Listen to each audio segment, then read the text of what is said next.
Guys are gonna love this. Am I a genius or what? So here are a few things I'm going to be using to do the ECU install on my KLX300. I've got a twin brand air filter, some grease, some air filter spray on oil, a cutoff tool, a JIS screwdriver, 1/4 inch ratcheting wrench, KDX Snorkel, the upgraded ECU, a set of metric Allen wrenches, and most important, a Monster energy drink. Gotta have one when you work on a Kawasaki.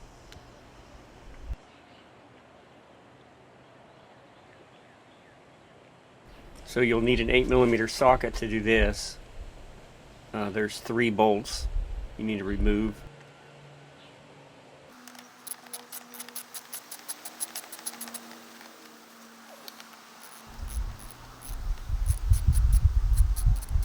There's 3 bolts you need to remove, and once you finish one side, this process needs to be repeated on the other.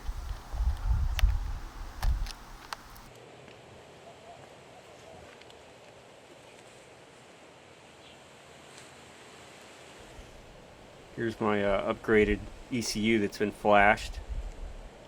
Going to reinstall it into the harness and press it onto the 2 mounting clips.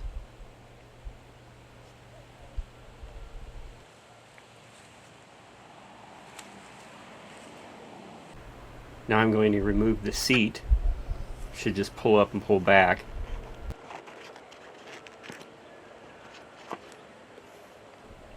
Next I'm going to remove the rear brake fluid reservoir and then the guard. The rear brake fluid reservoir takes a 8mm socket.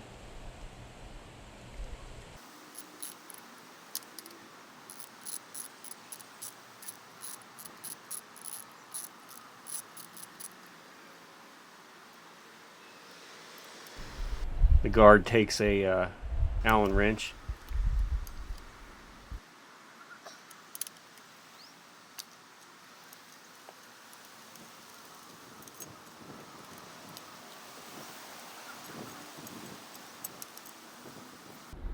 Now to get to the secondary throttle valve, you'll need to remove the 2 screws holding the clamps on the air duct. One screw you can access from the left side of the bike, and then the other you can access from the right side of the bike.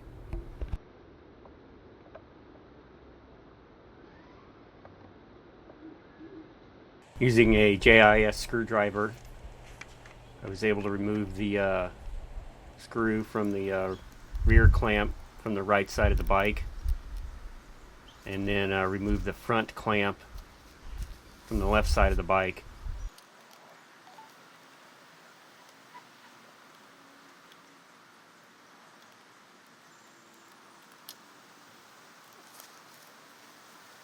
To remove the air duct, you can pull out the fluid reservoir from the 2 clips holding the hose on. And then I find pressing my thumb in the middle of the air duct and then pulling back at an angle is probably the easiest way to pull it out. Be careful not to be too forceful because you might tear it. Now we can see the secondary throttle plate. That screw in the middle we need to remove. To make this job safer, I'm going to put some magnets around the valve to collect any possible metal shavings. I also shoved a shop towel up inside so the screw doesn't drop down into the throttle body.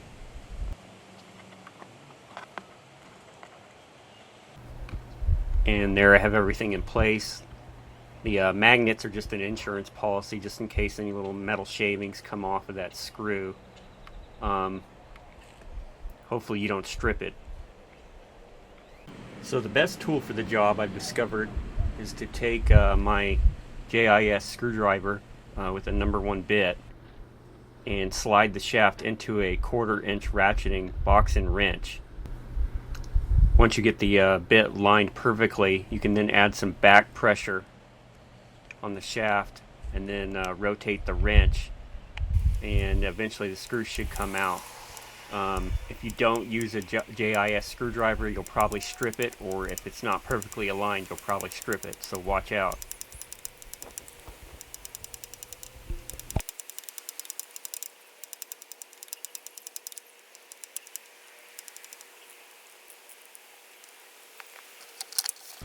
And as you can see, the screw is now out. Going to carefully remove it by pulling it out with the shop towel and the magnets. Be careful not to drop anything down into the manifold.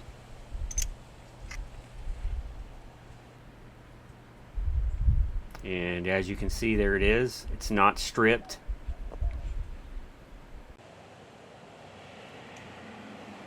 Next, I used a shop towel to clean up any dust or debris from the inside of the duct.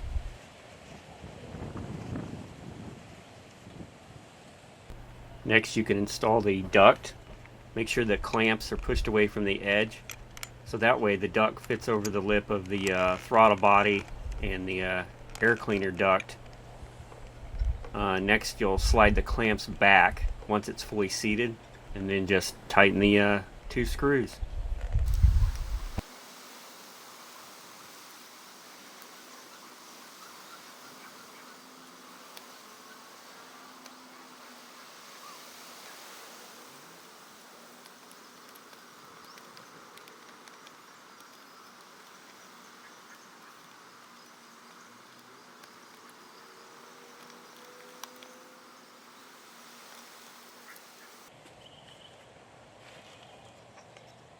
Reinstall the hose that goes to the rear brake fluid reservoir on the 2 clamps.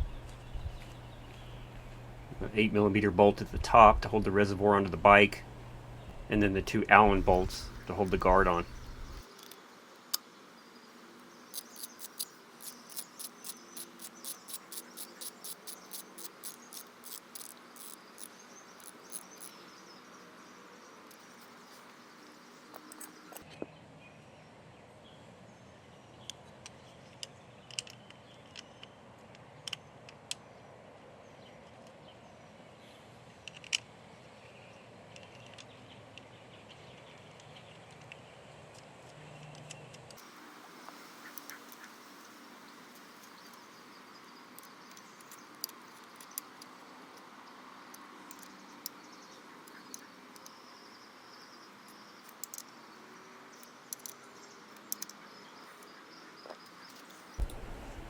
Now I'm going to remove the air filter housing.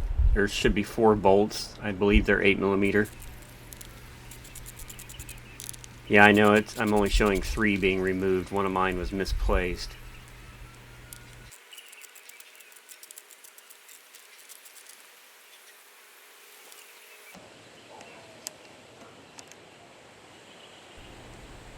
Here's the stock Snorkel versus the one from the KDX. You can see how much bigger it is, which allows for more airflow. Some people recommend just drilling the air box, but I wanted a cleaner solution. To remove the stock Snorkel, I just apply some pressure up and gently use a screwdriver to bend it out of the lip. Go slow so you don't tear it. And once you get enough of it pushed out, you should be able to force the Snorkel out.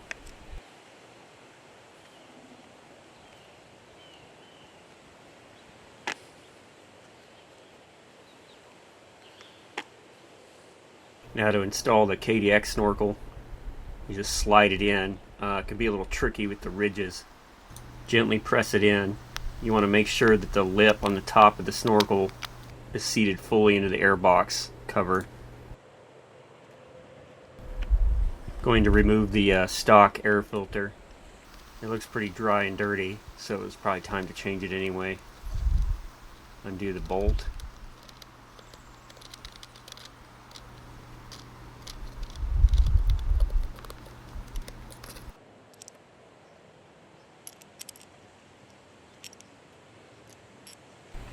And gently pull it out. Be warned, there's a plastic cage inside, so be gentle so you don't crack it. Going to gently remove the filter from the plastic cage. Be careful because you don't want to break it.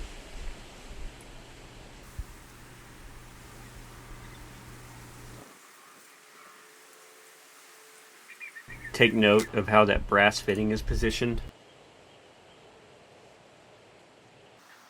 Clean up the cage of any dirt and debris.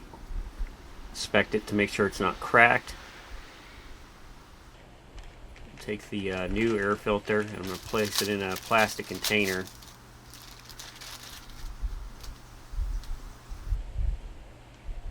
Give it a good spraying with some air filter oil.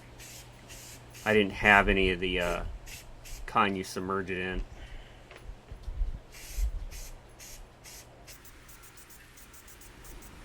I'm going to try to fully cover it from the inside and out.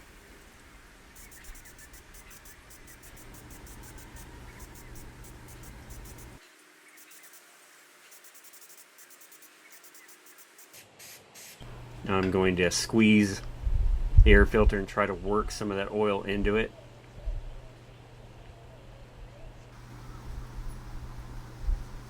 Careful not to tear it.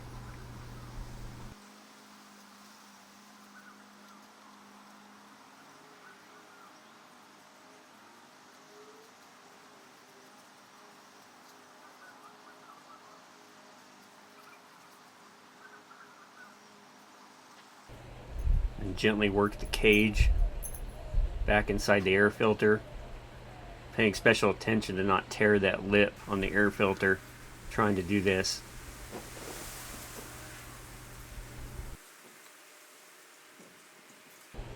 Next thing you need to watch out for is kneading the air filter around that brass fitting, that small hole. You don't want to tear it.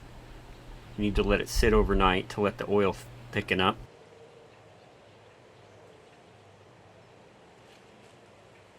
While the air filter is drying, I'm going to mod the exhaust. Rather than buy an expensive aftermarket exhaust, I'm just going to cut some slits in mine to remove the back pressure, and it won't be extremely loud. I kind of like it being a little quiet because it's more stealthy. First you need to remove the guard using an Allen wrench. 2 bolts, pretty simple.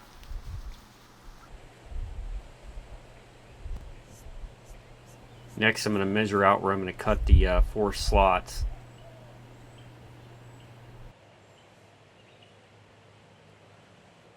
They're probably going to be about 1/2 inch spaced out, approximately 2.5 inches in length.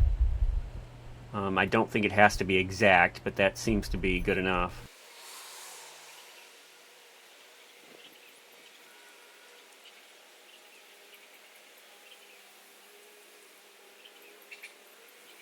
Next I'm going to take my cutoff tool, cut the 4 slots.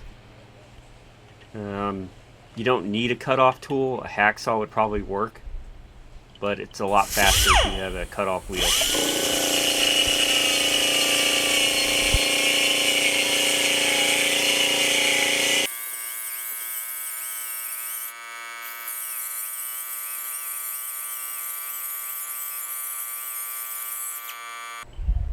And the 4 slots are now cut. Should reduce the back pressure in the muffler quite a bit. Going to reinstall the heat shield / guard now. What's nice about doing this is it hides the mod made to the exhaust. So from first appearance it just looks like a stock bike. Also the heat shield is good at directing those gases away. And there it is. Looks like a stock exhaust. No one would be the wiser. Well, it's the next day now, so the air filter is ready.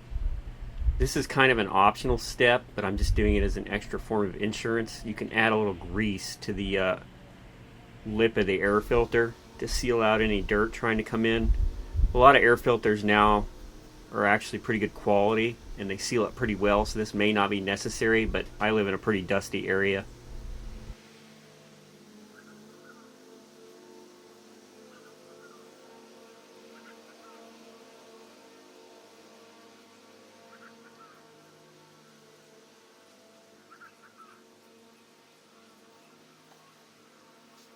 I also took my finger and just added a small bead of grease around the inside lip where the air filter duct begins. Okay, I've carefully installed the air filter so the lip of the air filter fits under this lip on the duct. And once it's in place and seated firmly, you can tighten down the bolt.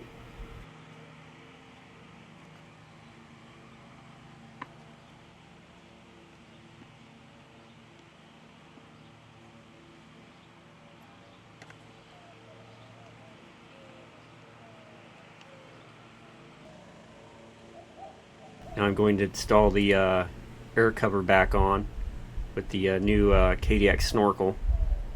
Same number of bolts as when you removed. There should be 4. They're 8mm. Yes, I know I only have 3 bolts. One of the other ones got misplaced.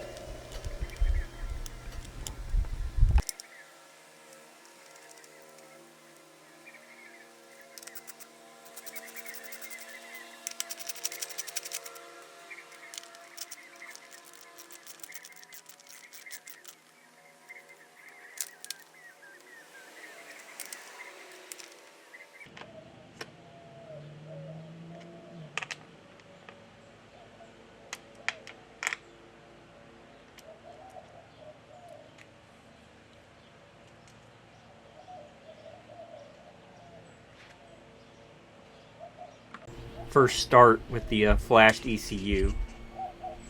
We need to watch the RPM here.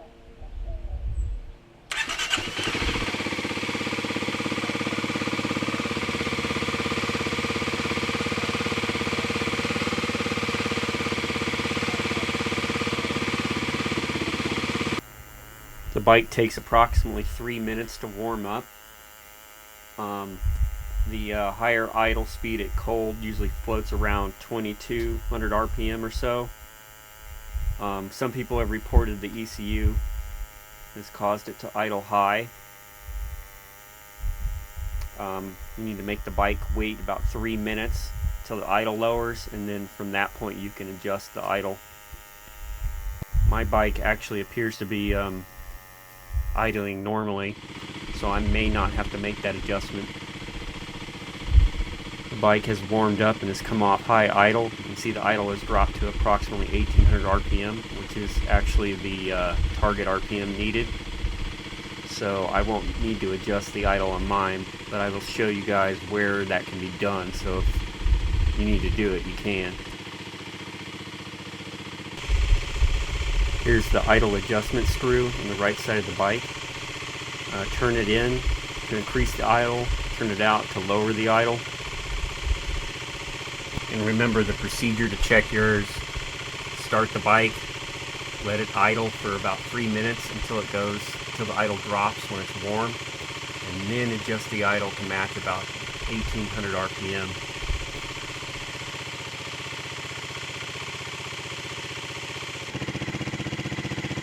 Well, the bike seems to be revving okay.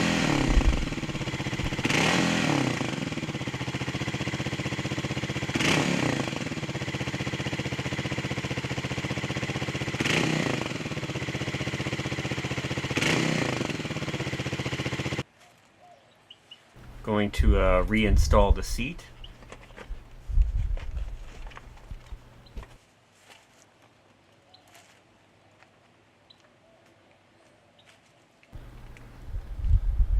Going to reinstall the 2 body panels. This procedure will need to be repeated on both sides again. The bolts are 8mm and there's 3 of them per side. Just be careful, don't torque them down too tight because you can crack the plastic.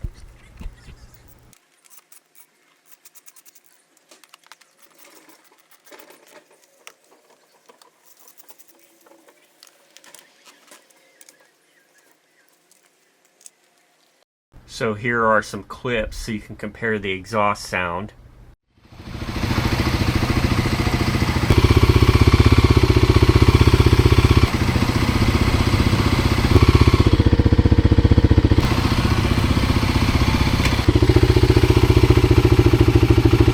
Here's another comparison clip driving the same route but with the modded and stock exhaust.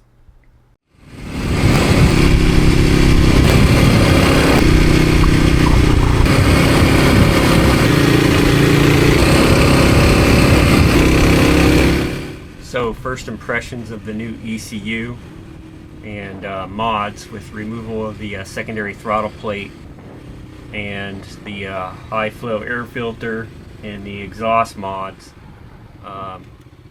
It really woke this bike up. Previously it was kind of sluggish accelerating. The throttle response is much quicker, and you can definitely feel the power gains in the mid-range. Previously it seems like it would slowly crawl up into the power band, but now it's a little bit more instantaneously. It definitely improves the rideability of this bike. And we're on the sidewalk, and here's a clip of me just driving through one of the local school parking lots. You'll see eventually up here, I guess I irritated one of the school administrators by driving over the sidewalk, who was mean mugging me. Hey, it's a supermoto, can't blame me.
So my cost breakdown, I spent about $50. That includes shipping for the KDX 200 Snorkel. About $40, which includes shipping on the high flow twin air filter. I spent about $360 to have the ECU flashed. That cost includes me shipping it to them with the 2 to 3 day priority mail. All the tools and oil and everything I already had. But if you're on a budget, the only vital tools I can think of would be maybe a hacksaw to do the mods to the exhaust, a JIS screwdriver set so you don't strip the screw in the secondary butterfly valve, and a cheap 8mm socket. If you're on a really tight budget, you could just purchase the ECU flash and then just drill your air box and forego buying the air filter.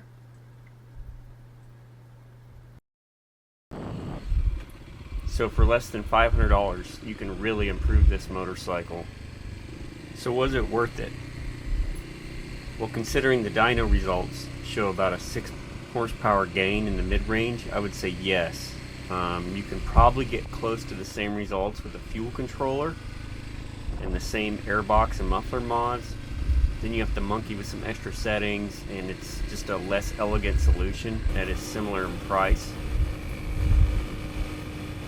So basically this solved one of the biggest issues I had with this motorcycle, which was kind of a flat and sluggish throttle response in the middle of the RPM band. Now, would I spend another $300 to $500 on adding an aftermarket exhaust? Probably not. The extra noise and any further gains from doing that just seemed to be a diminishing return situation in terms of dollars spent. I could spend another $300 to $500 on the exhaust and only gain maybe half to a full horsepower. I didn't buy this bike for speed. I bought it because it's lightweight, modern with fuel injection, and it's extremely nimble. You could throw thousands at this bike and not make it any faster.